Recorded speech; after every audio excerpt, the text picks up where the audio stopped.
Hai semua, in today's video we're going to talk about infarct myocard atau biasa disebut juga heart attack. Jadi apa sih infarct myocard itu? Infarct myocard adalah kondisi di mana aliran darah ke miokardium terhambat.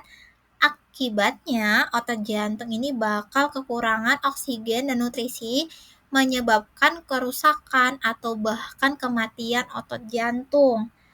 Nah, di video kali ini bakal dijelasin pakai flowchart. Jadi yang pertama kotak biru ini adalah patofisiologisnya, kemudian bulat ungu ini adalah terapi yang bisa diberikan. Belah ketupat kuning ini adalah tanda gejala yang biasa muncul dan yang hijau adalah diagnosa keperawatan yang bisa timbul. Langsung saja kita ke patofisiologinya. Yang pertama adalah perubahan kondisi plak di arteri koroner. Nah, memang plak di arteri koroner ini menjadi biang kerok utama gitu ya, infark miokardium. Nah, apa sih perubahan kondisinya? Nah, ini bisa dilihat, ini adalah arteri koroner kita, kemudian ini ada plaknya, bisa timbul karena penumpukan kolesterol. Nah, untuk plaknya sendiri ada dua jenis. Yang pertama itu ada yang stabil dan yang kedua ada yang nggak stabil. Yang stabil adalah yang kecil plaknya dan kapsulnya itu tebal. Sedangkan yang nggak stabil itu plaknya besar dan kapsulnya ini tipis. Nah, perubahannya itu gimana? Biasanya sih terjadinya ruptur. Kenapa bisa ruptur? Biasanya karena aktivitas fisik yang berat itu bisa menyebabkan ruptur. Misalnya pasiennya punya plak, kemudian dia olahraga main sepak bola 90 menit nonstop, lari mulu dari ujung ke ujung. Nah, itu kan dia aktivitas fisiknya berat sehingga tekanan darahnya juga pasti meningkat gitu ya. Tekanan darah meningkat ini menyebabkan dia plaknya ruptur gitu. Nah, setelah ruptur apa yang terjadi pada si plaknya ini? Nah, terjadi aktivasi platelet. Jadi plateletnya pada mendekati daerah yang cedera. Niatnya sih baik ya, mau memperbaiki daerah yang cederanya ini gitu. Setelah plateletnya ke daerah yang cedera, maka berikutnya adalah pembentukan trombus atau aktivasi sistem trombus. Jadi udah ngumpul, dia dibekukan nih pakai trombusnya ini gitu. Nah, tapi sayangnya semakin lama bekuannya ini bisa semakin besar.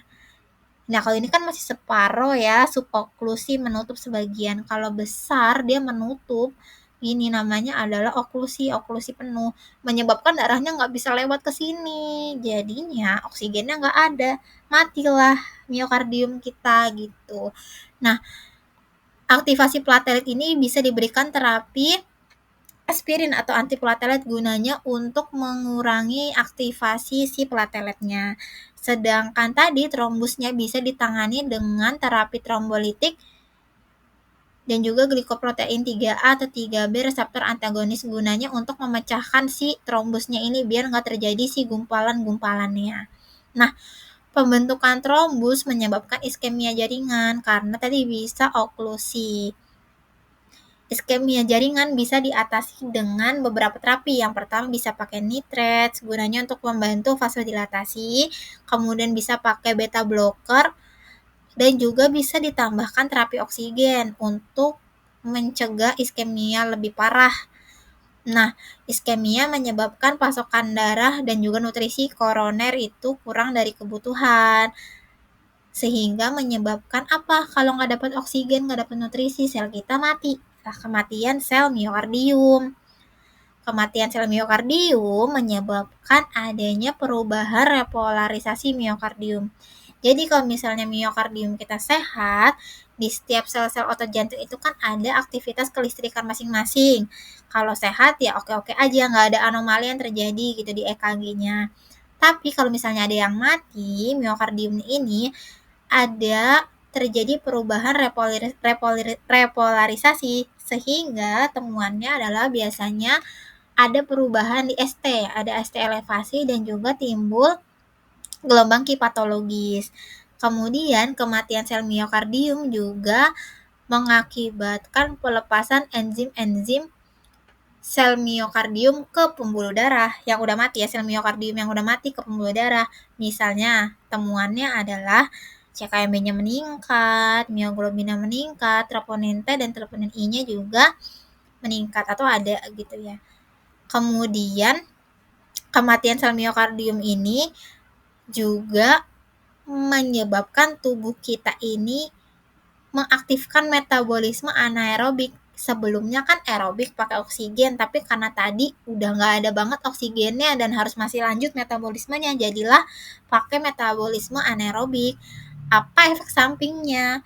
Produksi asam laktatnya menumpuk, sehingga produksi asam laktat ini menyebabkan timbul rasa nyeri dada atau angina. Apa terapi yang bisa diberikan? Nitrogliserin. Gunanya untuk mengurangi si anginanya. Diagnosa yang bisa muncul adalah nyeri akut, ya diagnosa keperawatannya. Kemudian kematian sel miokardium ini menyebabkan iritabilitas miokardium. Artinya sel-sel otot jantungnya ini lebih sensitif karena tadi ada yang mati, ada gangguan kelistrikan sehingga tidak kohesif lagi yang tadinya harusnya bisa satu dan yang lain ini bisa bekerja sama karena ada yang mati, jadi ada gangguan menimbulkan biasanya temuannya adalah disritmia atau adanya perubahan irama jantung.